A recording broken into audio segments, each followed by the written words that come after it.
Hello and welcome to the legendary college football show featuring Coach Hubbard. I'm just a son, Dr. Sean here. We get together and talk about all sorts of topics. You won't believe it. But college football is always one of them. We probably talk about that just as much.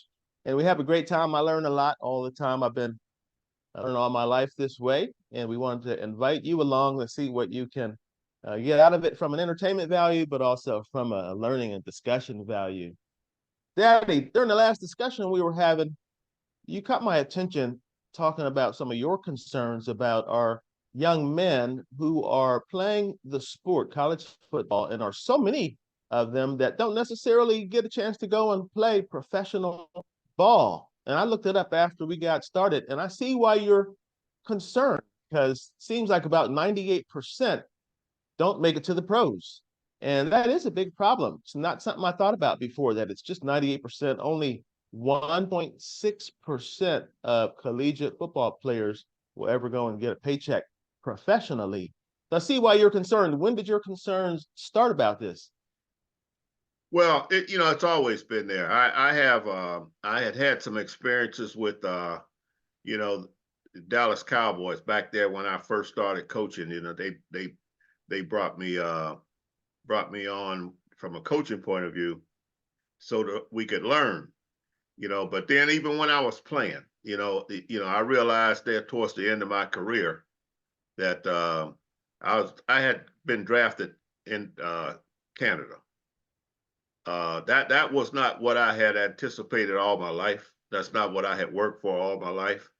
I had no invites to combines or anything like that. But my last game was my best game, and it was on national TV. So I got drafted in Canada. I went down to Canada for the Grey Cup game and everything, and then a couple of brothers up there got shot trying to rob a liquor store. They were football players, professional football players. And that kind of turned me off all the way around. So when I got back to Columbus, Ohio, and just going through normal life, I was really puzzled. Didn't know what I was going to do. Did not want to. I did not want to go back and teach and be a physical education instructor, but that was my major, and I just didn't feel happy about it. And so I was kind of disgruntled, kind of mad. My advisors in high school had wanted me to go into physical education. I think they just wanted to make sure that I passed and got through. And I don't think they thought too much of my intellect. So they didn't tell me about all the high quality professions, and I was a little upset about that. But anyway, long story short, um, becoming a pro was my goal, and it appeared that wasn't going to happen because I wasn't going back to Canada. That wasn't going to happen. So, make a long story short, Woody Hayes offered me the job, and most of the people know the history from there. Because that was my last game, it probably saved his job, and he offered me a job to become a coach, and that just seemed to work out for me. I had to take one more class to graduate, and he helped make all of that convenient for me. But then I began to think about, as I was going to become a coach, all the guys that I was going to be coaching, and I began to think about my family, my people. What's happening with people just don't know. You put all that time in, and I saw this thing just reoccurring all over. So that's where it all Wow. started. And Hmm.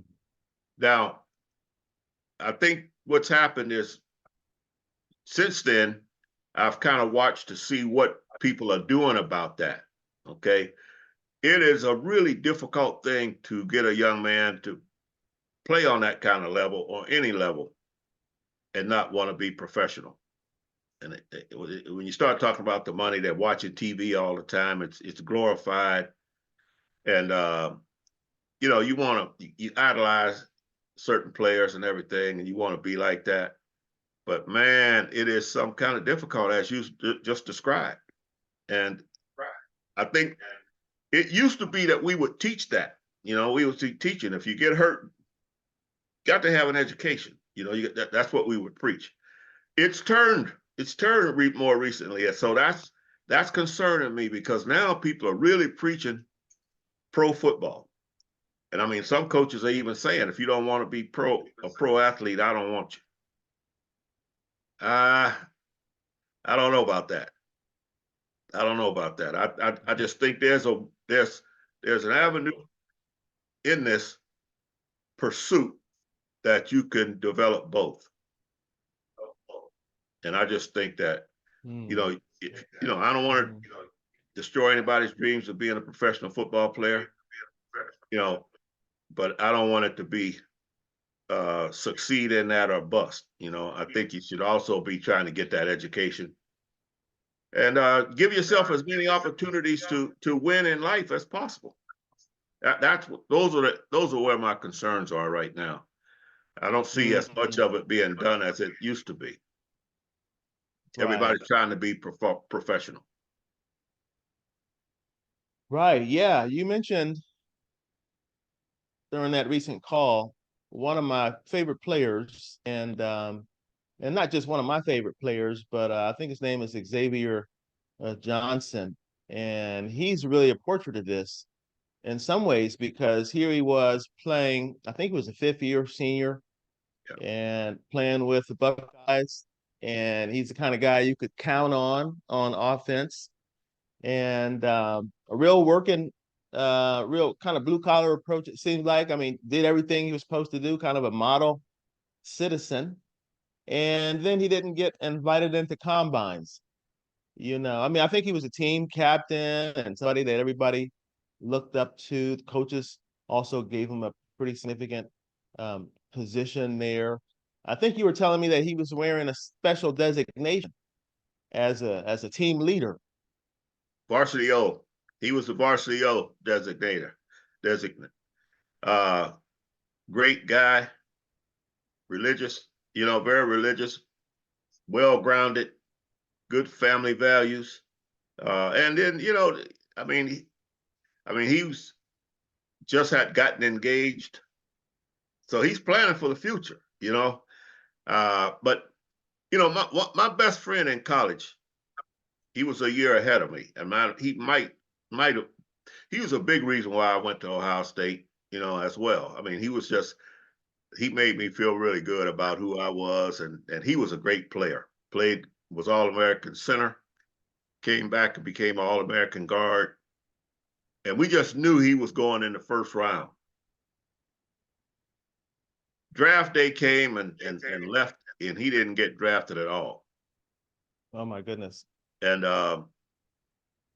he was angry.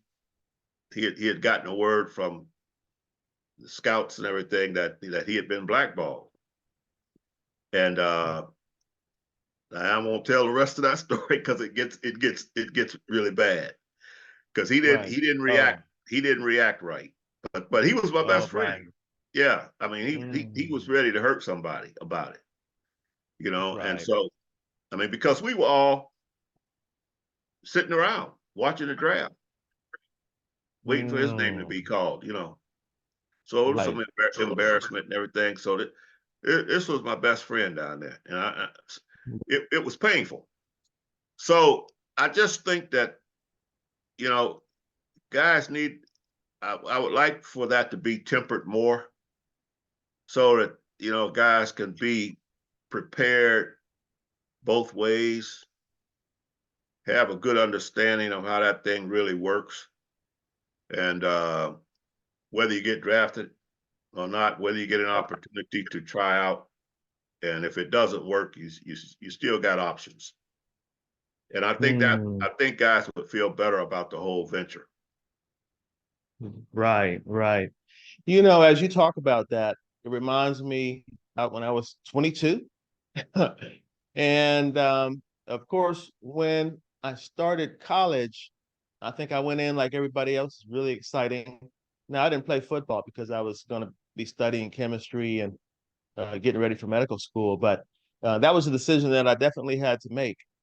But I saw a lot of us, we went in there very optimistic in our freshman year. And then as time went, the optimism started to change, especially as we got closer to senior year. There were a lot of questions. Now, what are you going to do? What are you going to do?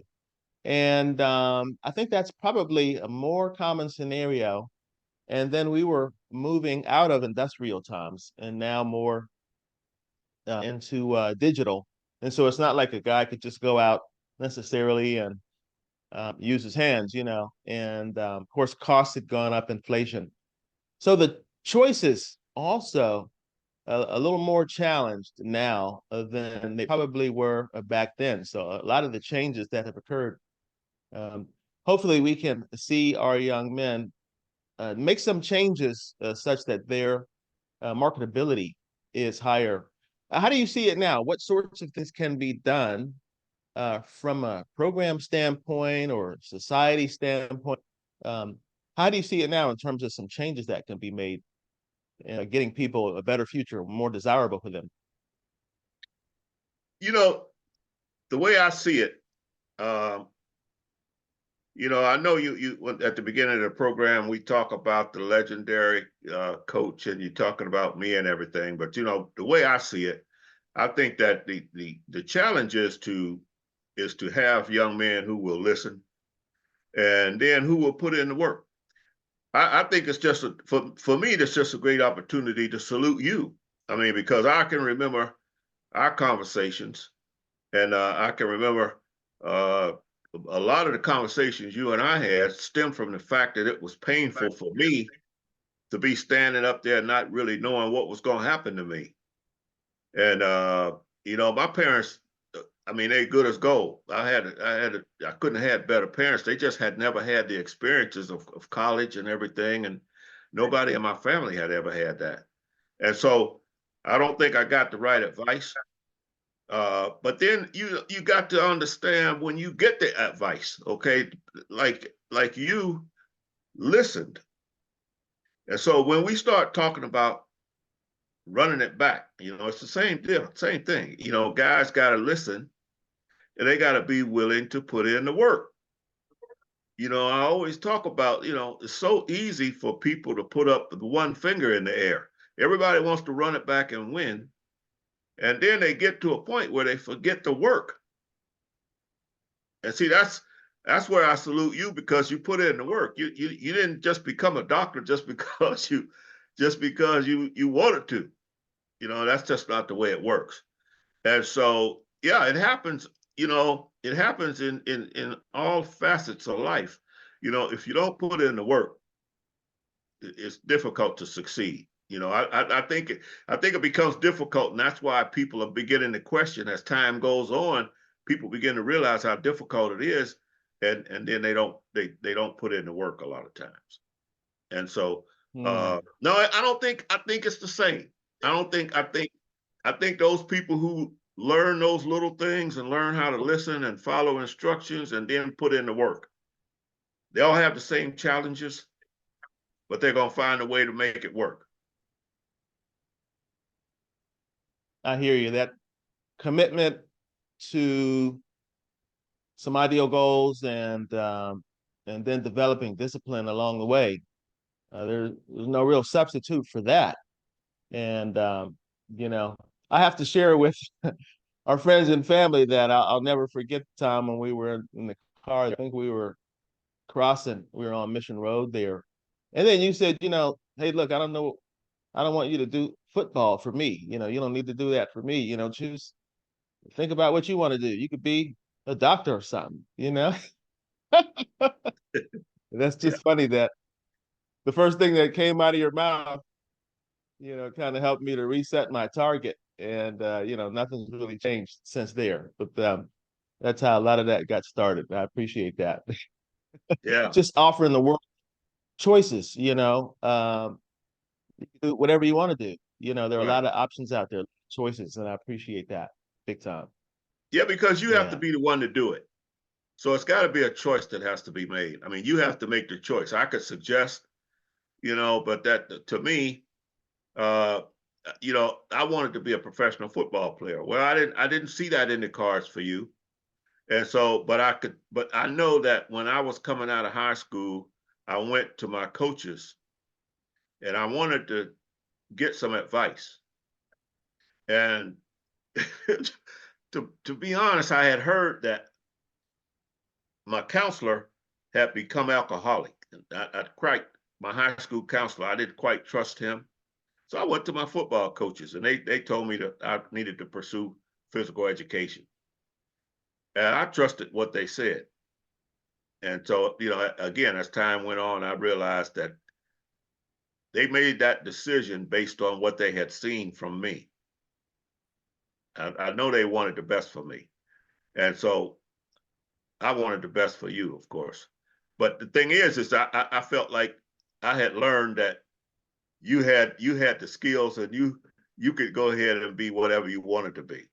And I don't think they saw that in me. And so I wasn't going to let that happen unless you decided you didn't want that. You didn't want to be a doctor. And because you got to do the work. Right, right. So one point I see that you're making, I hear that you're making, that's very important is for young men to seek counsel from somebody that they believe in and trust, and then follow the counsel, choose something, and then stick with it. I want to make sure we get it right for people that are listening, young men and families of young men. You got it right. Let me say one thing that's going to become towards the middle of this year. I think it's somewhere around June or something like that. I don't have the date, but I found that young man that I'm real proud of, Archie Griffin, is going to be there's going to be a statue done at the Rose Bowl, and it's going to be put up at the Rose Bowl in California for life. Now here's a young man that I went to. He was in high school. I wanted to recruit him, and at first he didn't see that he was big enough to play at Ohio State. He's about 5'9", 5'10", but he had seen John Brockington and Leo Hayden and these guys played a couple years before that as running backs for me at Ohio State, and he just didn't see that in the cards for him. So he was going to Northwestern. Furthermore, he had justified it in his mind that he wanted to be a student athlete, not be considered a football player. So it all made sense to him to leave town. He grew up right in Columbus and go to Northwestern until I started talking with him. I got to be really good friends with this high school coach. And so, make a long story short, Archie trusted me. The point I made to him is that, I get paid for making those choices, and if I decide he's good enough to play, then I think he should at least listen and give it a shot. It all made sense to him over time, and he decided to come to Ohio State.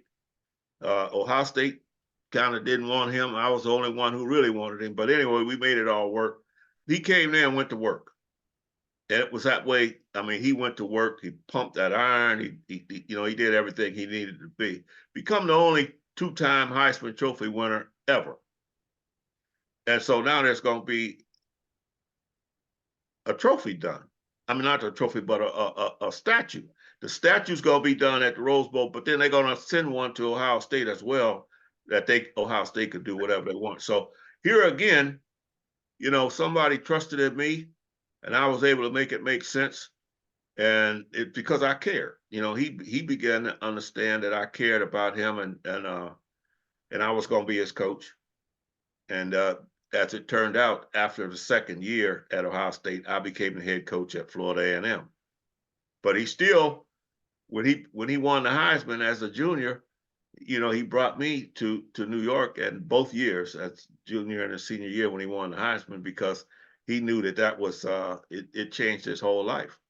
Just the idea that I gave him the right choices, but he went to work. And I'm gonna tell you, man, he did everything the way you asked, and that's just the way it works. So, thinking about what we're talking about right now, how would you feel if Florida A&M's going to run it back right now. That's the motto. Everybody's talking about running it back. But if you could do that with your family, if you could do that on the football field, you certainly could do it with your family, you know. And so that's what I think about nowadays. You know, if I could get the same kind of results with everybody in our family, then we're gonna have a successful family. And I think I will have done my job at that point. Mm-hmm. Okay, so getting wise counsel, and then you have to do the work. I hear that as kind of a serious second bullet point. And I want to get some notes here, but for the people that are watching, and then what else do you think is important? What are programs doing, by the way? I want to ask you if there are any things that some collegiate football programs can do to make Well, this a smoother process, or at least get some connections made. yeah. I You know, think you were. I'll tell you this. I'll tell you this, and we'll go right into that. But there was a period. There was a period. I'm certain there are some old timers out there that can relate to this. You had these guys. There was a period in my life where we only had certain channels on television that you could watch.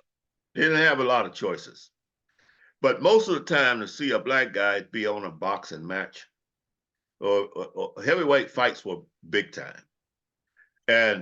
But when it came time for the gentleman whoever won the fight to talk, okay, about winning the fight, it was unmerciful. I mean, that's when I slide down in my seat because they get to stumbling and fumbling and everything. So that really made an impact. Make a long story short, when I came to FAM, some of my coaches will attest to this. I said, man, we're gonna start having our players to read poems after practice.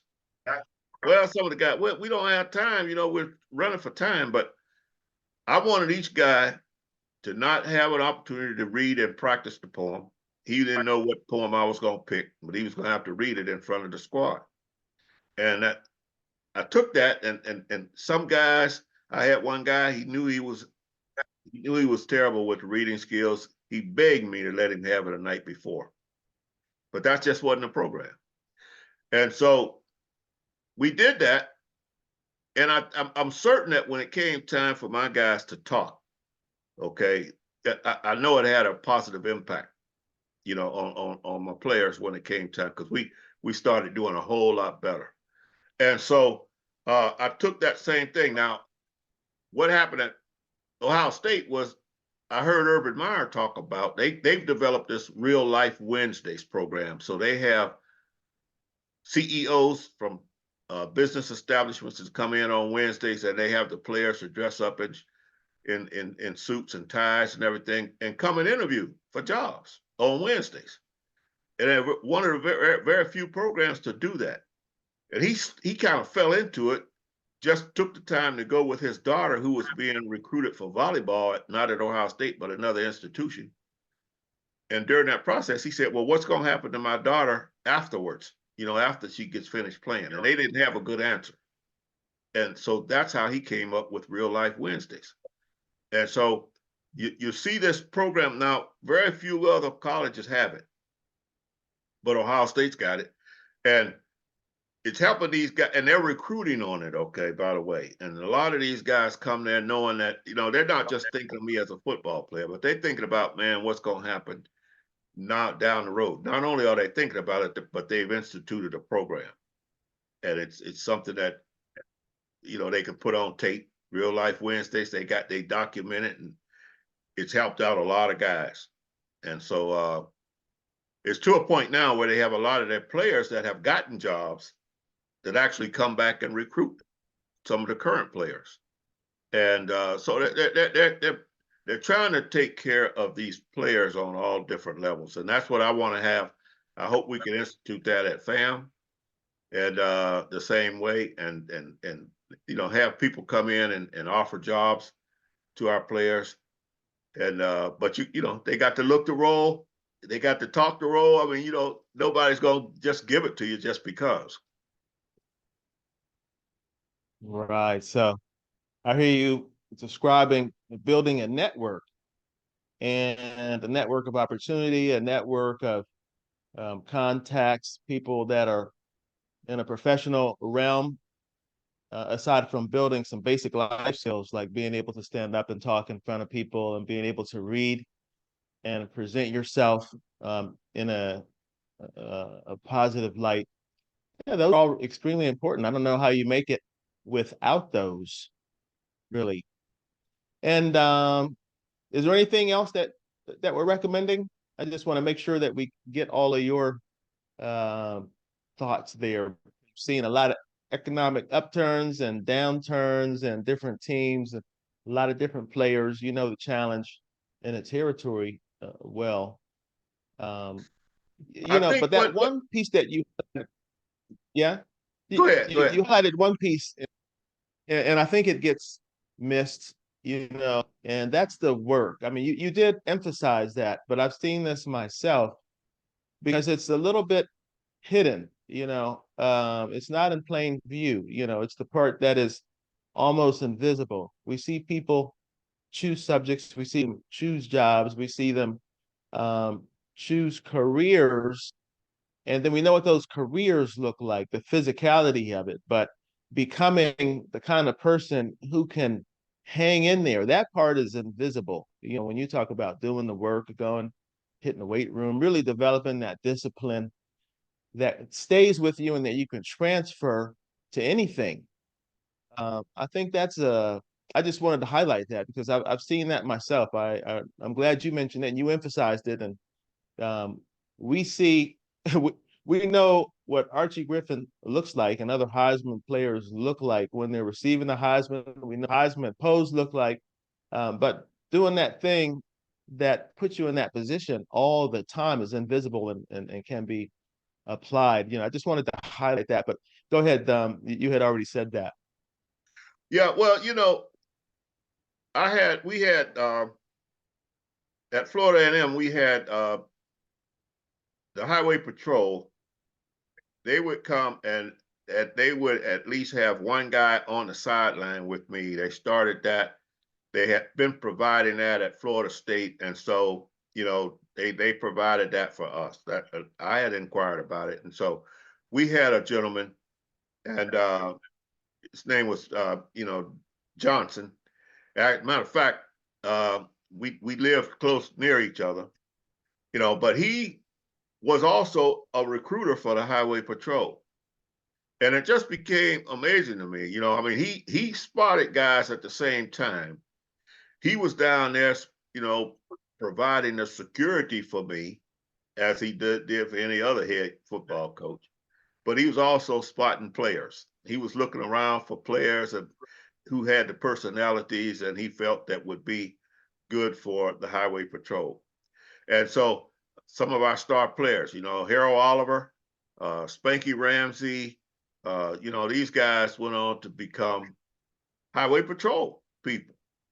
And they knew that they had something going on whether they went to pro or not, and they lived a long time, and lived quality lives. And so that was another way of doing it. We didn't have a program instituted at the time like Ohio State has this Real Life Wednesdays, but we had this guy down there every weekend. Trooper Johnson was down there every weekend at the games, and he was scouting them players out, man. And so, it just gave us a lot of secure feeling, to know that, hey, man, I'll be able to take care of my family. At least I know I'm going to have something if I work for it, Right, right. Well, very nice. Any final thoughts as we get ready to wrap this up? This is not usual discussion that we're talking about. I mean, there's a lot of spring ball going on right now, as you've been following, and a lot of action happening, and we always talk about action. But this is a real tender subject, and that's a 98%. And so I wanted to just ask you about that. Any final thoughts before we close on Well, this? I know this is different, everybody, but we're going to be talking a lot of football. We're leading into that. I'm learning now how to work with this computer so that I can draw up some plays and everything for the fans and people who want to learn some football, especially some of these ladies. And I want to be able to provide some kind of tutorial services about football and how it works, and get some of the basics. And we'll be talking about that, pretty soon. It's coming up pretty soon. I'm not all that quick with this computer, but I did learn last week on how to draw up the plays and everything. I'm not as good with it as I'd like to be, but I will. That's coming. That'll be coming pretty soon, and we'll get back into that. But I think these are all things that we're talking about today, where you talk about developing the people, whether they're going to have skills enough to play your game and win the championship. But you also have to talk about the habits, the unskilled disciplines that you need to win. That has to be a part of the conversation. And if those guys, if you could get everybody to understand that, going to class, being on time, that's the kind of stuff we didn't play that. You don't come late. You definitely don't miss practice. And so those are unskilled disciplines that you have to have, and so they have to be talked about. So no, that's about it for me today. But we're going to, I don't want people to feel like we left them out. We're going to get into the football, and it's going to be big time, and hopefully we can have a well-rounded discussion about different plays and different defenses and that kind of thing. I hear you. I think you just reminded me there about one big point that Kelly brought it home, and I think we talked about it earlier. That's very important as a person starts to develop their plan for success. And I think I heard that people need to be happy earlier and have that as part of the plan. What are your thoughts? I just want to get it the way you would say it on that. Well, yeah. I was watching it. I was watching this guy Chip Kelly, who just it took everybody by surprise. He was the head coach at UCLA, and at a major college. He decided that he didn't want to become the head coach at UCLA anymore, and he decided to become an offensive coordinator at Ohio State. He was making $6 million a year at UCLA. He's going to go to Ohio State and make $2 million a year. Now, he's done well. He's been a professional coach, and so he's going to give up $4 million a year. He's financially set where he felt he could do that, obviously. Okay, and that was interesting to me, and it's been interesting to a lot of people to watch. It's unheard of for coaches to decide to go back the other way. I don't want to be head coach anymore. I want to go back and be a coordinator on the college level. But that's what he did. And when they asked him about it, he quoted one of the Beatles, and he talked about how they had asked, the Beatles had said, one of the Beatles had said, what he wanted to do was to be happy. And so that became his motto. And, he could justify this. He kind of stumbled into it, but he said his wife picked up on it and said once he started really coaching his players again and not being the head coach, she hadn't seen him that happy before. So that I think that is just a formula for life, man. I think it's important to whatever you decide to do, you need to make sure you're going to be happy. Because if it's going to hit you at some point, and if you can't be happy doing it, it's just not going to be fun. I love it. I love it. And I think that's a great way to close out a session too. I mean, it's not something that we think about all the time when we're choosing careers. We think about choosing something acceptable, something that's going to help us keep the lights on, pay the bills, something that seems like palatable even. But the whole idea of being happy seems like it should be a part of the equation, and then that would be enough to get us up every day and do it for years and years potentially. Be able to weather the storms. So I definitely appreciate that, and everything that you have shared down through the years. I mean, I think about it during this show that you were my first coach, and continue to be my main coach today. So I really appreciate that. Thanks for joining everybody. This wonderful discussion, a very important discussion as it affects so many of our young men, collegiate football players in our families, in our lives, in our communities. We all get ourselves up to watch these games and we pull for them. We wait for the seasons to come around. We see the seasons come, see them go, and then we stop seeing certain people on the sidelines, but we really don't talk about so much and even think about what happens after them, after the season. We look and see new people show up with new names on the uniforms, but what happened to those other guys? And turns out that 98% are trying to figure it out. Hopefully we can see that number come down, especially people that are going to be successful doing what they're doing. Thank you so much for joining this discussion. And I appreciate your contributions. I appreciate what you're doing online. A lot of people are making comments online and sharing the shows, talking about it, making comments and participating. We'll do this again. And Daddy, I want to ask you some questions also about coaching in one of our future shows. The coaching itself, when you were actively coaching, there weren't so many other people that were calling themselves coaches, and but that's a real, it's an art, but I'll get your words and what you would put on it. But that's an interesting discussion. Look forward, guys. Have a great rest of the week. Find something that makes you happy, I hope, and we look forward to seeing you right here. Take care, guys. Keep winning. Talk to you, Daddy. All right, see you later.